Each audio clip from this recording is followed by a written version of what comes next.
ધનસુરામાં ખેતરમાં આગ લાગી છે। ભીષણ આગ ટેબા વિસ્તારના ખેતરમાં પ્રસરી। ખેતરમાં રાખેલા સૌથી વધુ ડ્રીપના રોલ આગમાં સળગ્યા। અચાનક લાગેલી આગમાં ડ્રીપના રોલ બળીને ખાખ થયા। ધુમાડાના ગોટે ગોટા દૂર દૂર સુધી નજરે પડ્યા। પાણીના ટેન્કર લાવીને આગ પર કાબુ મેળવવા કામગીરી। ખેડૂતને 5 થી 6 લાખનું મોટું આર્થિક નુકસાન થયાનો અંદાજ છે। ડ્રીપ રોલમાં આગ લાગવાનું કારણ હજુ પણ અકબંધ।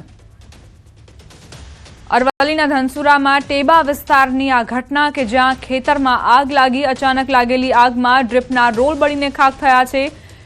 ખેડૂતને લાખોનું નુકસાન થયું હોવાનો અંદાજ। 5 થી 6 લાખનું મોટું આર્થિક નુકસાન થયાનો અંદાજ વ્યક્ત કરાયો છે। સંવાદદાતા હાર્દિક જોડાઈ ગયા છે વધુ જાણકારી સાથે। હાર્દિક, કઈ રીતે આ દુર્ઘટના બની, કેટલું નુકસાન ખેડૂતને? દીપા, ચોક્કસથી જે પ્રકારે સતત ગરમી પડી રહી છે તેના કારણે આગ લાગવાના બનાવો પણ વધી રહ્યા છે। ત્યારે ધનસુરાનો જે ટેબા વિસ્તાર છે કે જ્યાં ખેડૂતો દ્વારા જે ટપક પદ્ધતિથી ખેતી કરવામાં આવે છે તેના માટેની ડ્રીપ ઇરિગેશનની જે ડ્રીપ રાખવામાં આવી હતી તે તમામ જે જથ્થો છે બળી જવા પામ્યો છે। કોઈ પણ કારણોસર એમાં આગ લાગવાના કારણે ધુમાડાના ગોટે ગોટા દૂર સુધી જોઈ શકાતા હતા। ભીષણ આગ લાગી હતી। લગભગ 5 થી 6 લાખ રૂપિયાનું નુકસાન ખેડૂતને પહોંચ્યું છે, કારણ કે જે પ્રકારે બટાકાનું મોટું વાવેતર કરતા હોય છે આ વિસ્તારમાં, તેમાં ડ્રીપ ઇરિગેશનથી સિંચાઈ કરવામાં આવતી હોય છે, વાવેતર કરવામાં આવતું હોય છે। અને આ સંજોગોમાં આ તમામ જે જથ્થો છે એક જગ્યાએ એકઠો કરવામાં આવ્યો હતો। અચાનક લાગેલી આગમાં તમામ જે ડ્રીપ ઇરિગેશનની જે પાઇપલાઇન છે સળગી ગઈ છે। સ્થાનિકો દ્વારા આગ પર કાબુ મેળવવાનો પ્રયાસ કરવામાં આવ્યો, પરંતુ કંઈ પણ હાથમાં લાગ્યું નથી। એટલે ખૂબ મોટું નુકસાન ખેડૂતને પહોંચ્યું છે। જી દીપા, આભાર હાર્દિક જાણકારી આપવા માટે। દાહોદમાં ઘઉં ભરેલા ટ્રેક્ટરમાં લાગી આગ। આગ લાગતા ખેડૂતને મોટું નુકસાન। ગરબાડાના સાહડા ગામ પાસે ખેડૂત ઘઉં ભરીને ખેતરમાંથી પસાર થઈ રહ્યો હતો। તે દરમિયાન ટ્રોલી વીજ લાઇનને અડી જતા એકાએક આગ લાગી હતી, જે બાદ ટ્રોલીમાં ભરેલા ઘઉં બળીને ખાખ થઈ ગયા હતા। તો આગ ઓલાવવા માટે ફાયર વિભાગની મદદ લેવાઈ હતી। સાહડા ગામના ખેડૂતનો તૈયાર ઘઉંનો પાક બળીને ખાખ થતા મોટું નુકસાન થયું હતું। ઘઉંનો તૈયાર પાક એકાએક બળી જતા ખેડૂતના માથે આભ ફાટ્યું। ખેડૂતને ભારે નુકસાન વેઠવવાનો વારો આવ્યો। માર્ચ મહિનામાં માથા ફાડી નાખે એવી ભીષણ ગરમી વરસી રહી છે, જેના કારણે લોકો ત્રાહિમામ પોકારી ઉઠ્યા છે। હજુ તો માર્ચની શરૂઆત જ છે, ત્યારે આવી વિકરાળ ગરમી શરૂ થઈ ગઈ છે। આખો ઉનાળો ગરમીનો પ્રકોપ કેવો રહેશે એ લોકો વિચારી રહ્યા છે। રાજકોટ અને સુરેન્દ્રનગર આ 2 જિલ્લામાં તો ગરમીનું રેડ એલર્ટ અપાયું છે, જ્યારે રાજ્યના અન્ય 18 જિલ્લામાં ગરમીનું ઓરેન્જ એલર્ટ અપાયું છે। ગુજરાતમાં હાલ ઉત્તરથી ઉત્તર પૂર્વીય પવનો ફૂંકાઈ રહ્યા છે। આજે મહત્તમ તાપમાનની વાત કરીએ તો ગુજરાતમાં સૌથી વધુ રાજકોટમાં 42 ડિગ્રી તાપમાન નોંધાયું છે। આ સાથે દીવમાં માર્ચ મહિનાના તાપમાનનો 100 વર્ષનો રેકોર્ડ બ્રેક થયો હોવાનું હવામાન વિભાગે જણાવ્યું।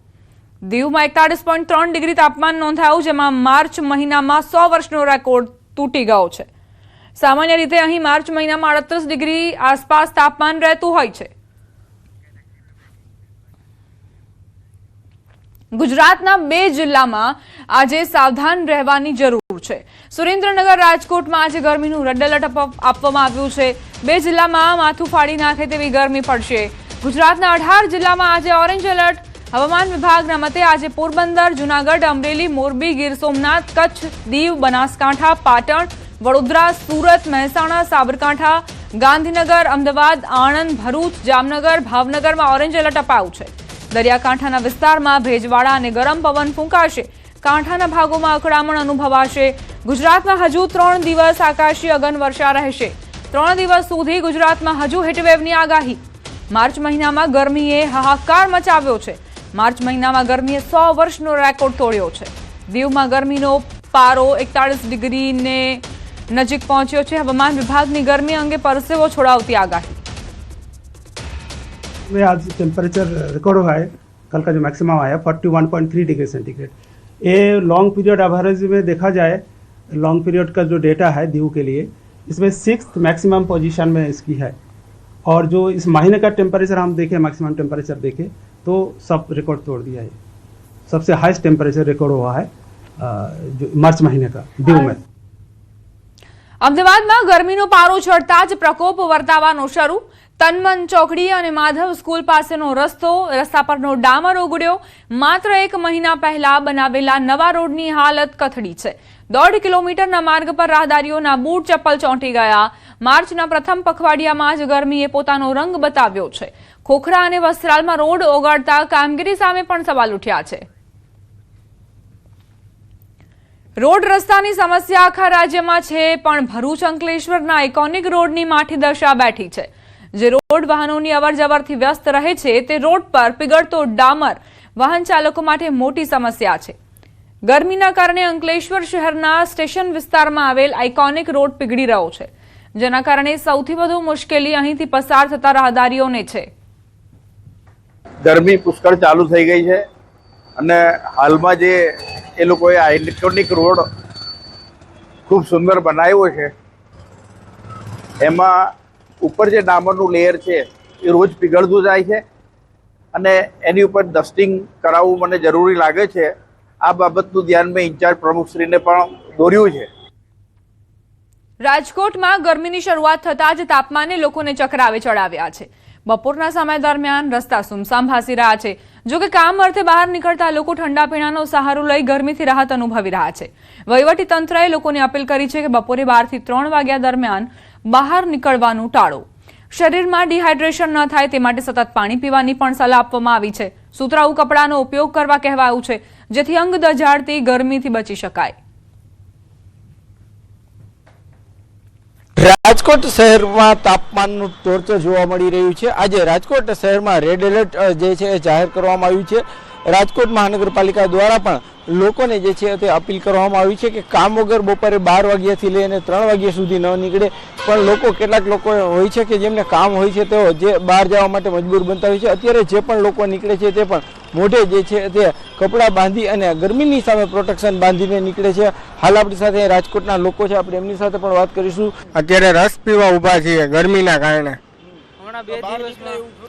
નહીં, બહાર અત્યારે નીકળાય એમ જ નથી।